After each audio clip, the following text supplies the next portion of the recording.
The blockchain originates out of the purely digital realm of Bitcoin. Thus, blockchain networks themselves can only ever manage what is on the network. This is fine if the asset is simply a digital token, but going forwards, we find ourselves increasingly wanting to use these networks to manage real-world assets. Thus, these value networks will have to interface with the real economy, and this interface between the physical and information realms creates major issues. Economies are, at the end of the day, still very much physical systems of technology, land, natural resources, buildings, etc. If we are serious about migrating our economic systems to the blockchain, major consideration has to be given to that interface to ensure that the tokens are securely and accurately connected to their underlying physical assets. In a digital system like Bitcoin, there is always consistency. Transactions obey the rules of the software, and there are no exceptions. In the real world, there are often exceptions. Cars are stolen, houses destroyed, videos turn out not to be properly licensed, commodities fail to be delivered. Humans sometimes don't obey the rules. Therefore, the key challenge for any system that involves tokenizing real-world assets is to ensure that the digital token stays linked to the real-world asset. Very few people in the blockchain world have an appreciation for the complexities of the physical systems that run our economies and their regulation, such as containers passing through customs at a port. There is a huge gap between this very light dematerialized culture of the blockchain and the very heavy culture of traditional physical assets and the national legal structures that they are embedded within. Today, this interface is secured by laws and ultimately the physical force of a government that backs those laws. If you have a legal document that says a piece of land is yours and someone comes and resides on it, you can go to the government and they will physically remove that person from your property if need be. Imagine a token that represents a fractional interest in a set of gold bars in a vault. If a gold bar is taken from the vault, how will that be reflected in the digital token? Who will make sure that the token value stays linked to the gold bars that should be in the safe? Who will bear the risk and how? If the buyer of a token can't be sure that the token is properly linked to the real-world asset, then the value of the token will fall or even become zero if no one has faith in the correspondence between the two. At present, blockchain systems are still dependent upon traditional legal frameworks for this linkage between the digital representation of an asset and the asset itself.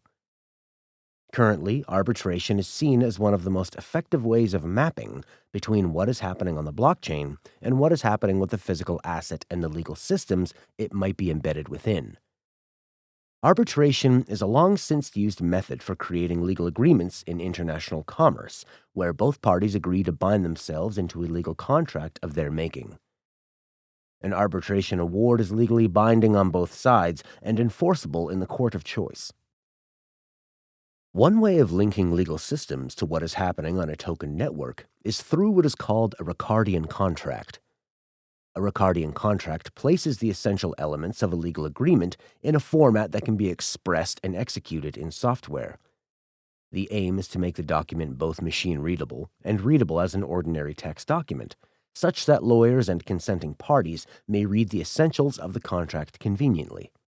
From a legal perspective, the use of markup language embedded within a largely legal prose document leads to reduced transaction costs, faster dispute resolution, enhanced transparency, and improved enforceability. From a computing perspective, the Ricardian contract is a software design pattern to digitize documents and have them executed within financial transactions, such as payments, without losing any of the richness of the contracting tradition. It is robust through use of identification by cryptographic hash function, transparent through use of readable text for legal prose, and efficient through markup language to extract essential information. Materium is one such project that tries to use Ricardian contracts to create an effective linkage between records on the blockchain and the established off-chain, legally binding dispute resolution of arbitration, thus giving what happens on the blockchain full legal weight under natural language contract. Materium is the first, what it calls, Internet of Agreements infrastructure project for legally enforceable smart contracts, enabling the sale and lease of physical property and other transfers of rights and assets. Materium is billed as a court that understands the nature of cryptocurrencies, making physical property and intellectual property transactable on a blockchain. In a case where you might buy a physical asset using a fraction of a Bitcoin and the seller does not follow through, it is difficult to explain this to a judge in a small claims court. This is where Materium comes in, enabling technically competent arbitrators to make rulings in these cases instead of a judge. As the founder of the project, Vinay Gupta, describes it, Materium.com is my bid to get the necessary legal frameworks in place to make direct control of physical property using the blockchain, recognized in 150-plus countries. I want to break the door open to the material world so you can change the status of a smart contract and have a real-world court recognize that legal ownership of a fiat asset has changed hands. Fiddly, but it's necessary infrastructure for all of our next steps together. The alternative to depending upon traditional centralized legal institutions is depending on technology. Code may be the law on the blockchain, but outside of those networks, big data and IoT will be law. Big data is going to give us new insight into what happens when and where, with high levels of statistical assurance, while at the same time IoT will put code into all of the technology around us that we are now so dependent upon. And that is a new form of law enforcement. If you have the code that can stop a car or open a door lock, then you control that system and can enforce whatever contract is on the blockchain. As an illustration, we might think about a blockchain IoT securitization of gold. We create an automated warehouse. People are allocated secure sealed lots within the warehouse. We deposit a stock of gold in one area. And when someone purchases a block of gold, the system automatically moves it to the owner's container, and the owner's gold token account is calculated by summing up the gold in their container.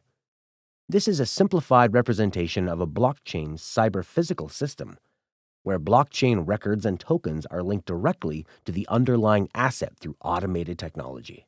By an extension of this model, whole buildings, cars, and other assets could be directly connected to blockchain tokens, thus bridging the gap between the virtual token and the physical asset.